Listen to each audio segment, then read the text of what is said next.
What's going on? It's Tuesday morning. Here we are, back at my Daily Funk Club headquarters here in beautiful Colorado. Sunny morning, cold, you know, like 10 degrees out there. Loving it.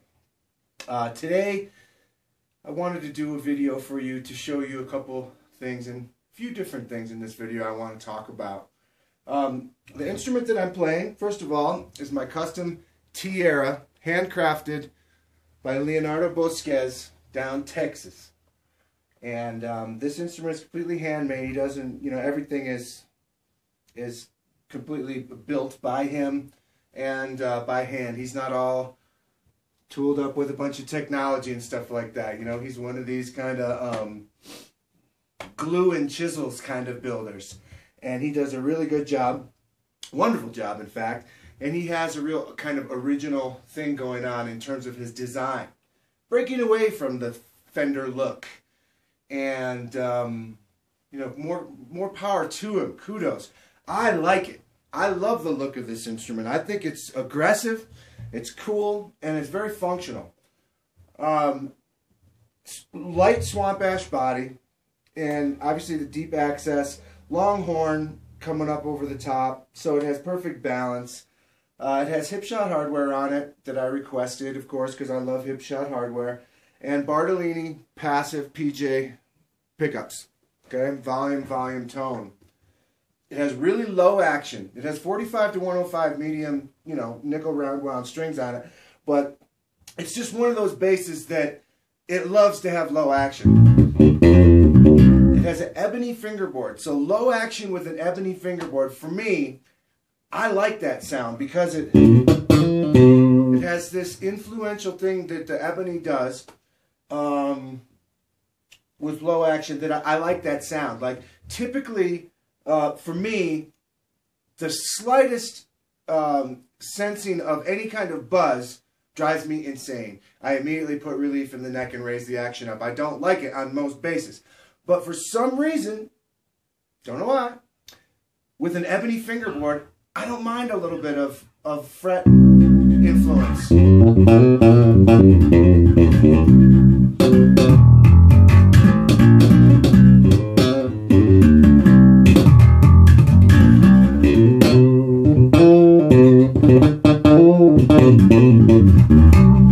Some people like that kind of thing. On this particular instrument, I love it. And what I love about it is that it sounds different than any of my other instruments. I love these Bartolini pickups as passive rig as well. I asked for that specifically, and the folks from Bartolini, you know, helped me by supplying these pickups. They're very supportive of everything that I'm doing here at the Daily Funk Club. But, you know, I've always liked Bartolini pickups since, I think, the first time I put a Bartolini pickup in one of my basses, it was a P bass, and it was back in, like, I don't say 1985 or 86. So Bartolini has been a part of my bass thing forever.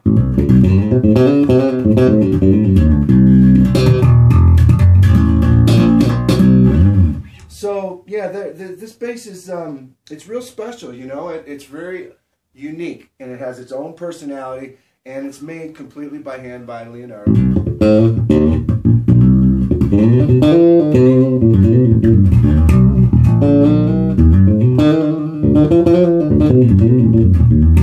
Total speed racer.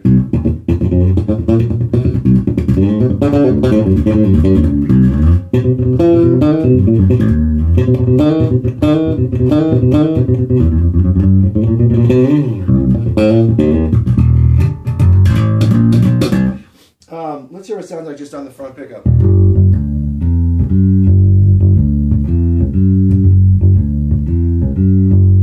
Let's put the tone down to halfway. Front pickup only.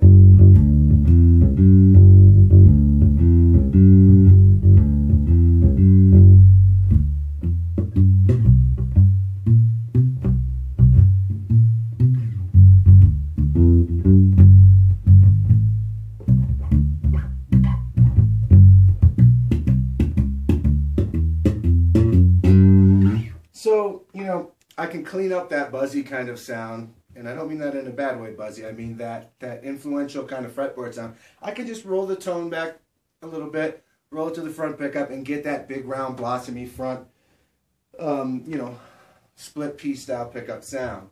So it's a really versatile instrument.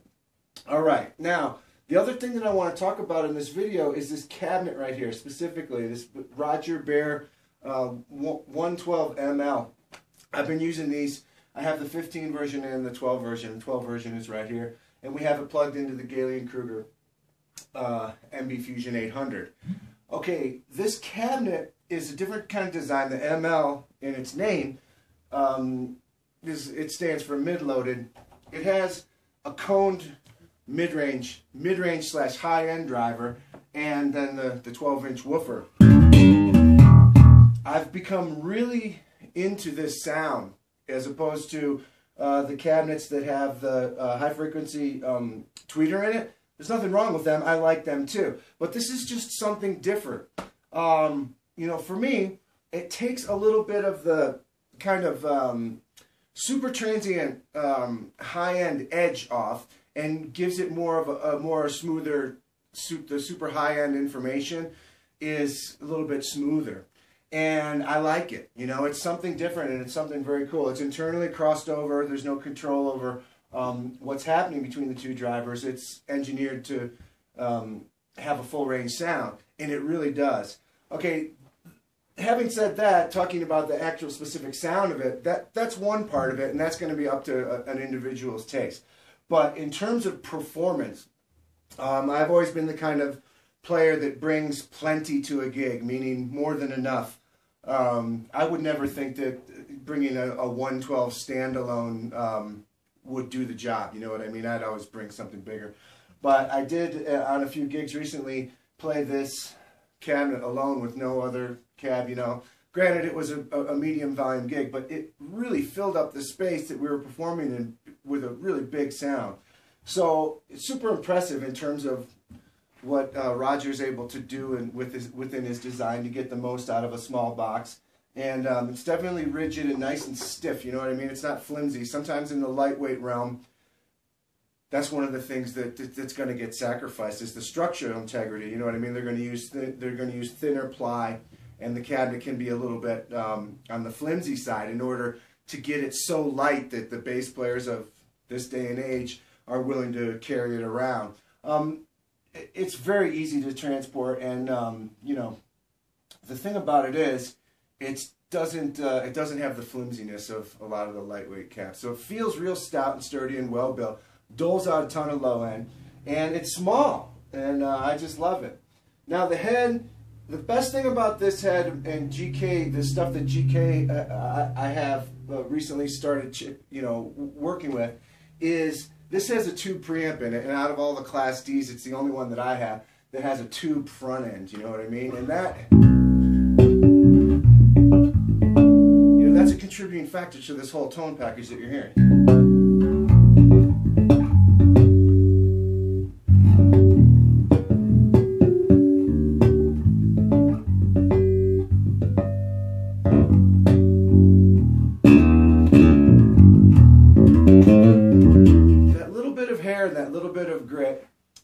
comes from having a valve on the front side of the preamp stage is really, really nice.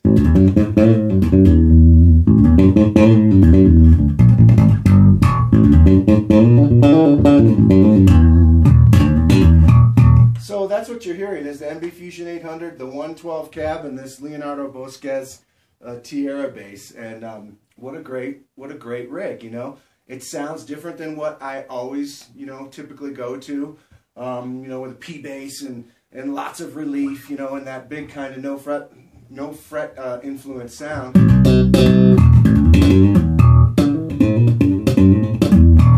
So it's something different and it's something cool. I really, really recommend the Baer amplification cabinet and this head. If you want some tube chime on the front side preamp in a lightweight 800 watt, you know, Class D lightweight amplifier, you can't go wrong with it. Also, it has 2 channels. I should note that you can have 2 different gain stages.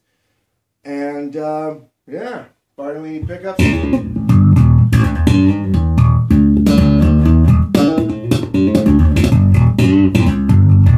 And definitely, I'll go back, say one more time, the influence of the ebony fingerboard is what really kind of sets this whole thing up.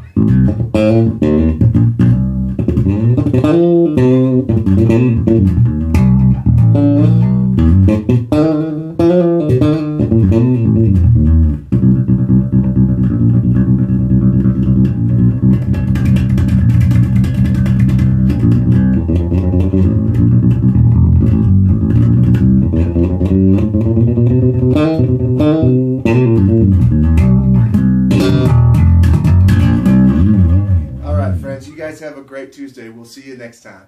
Peace.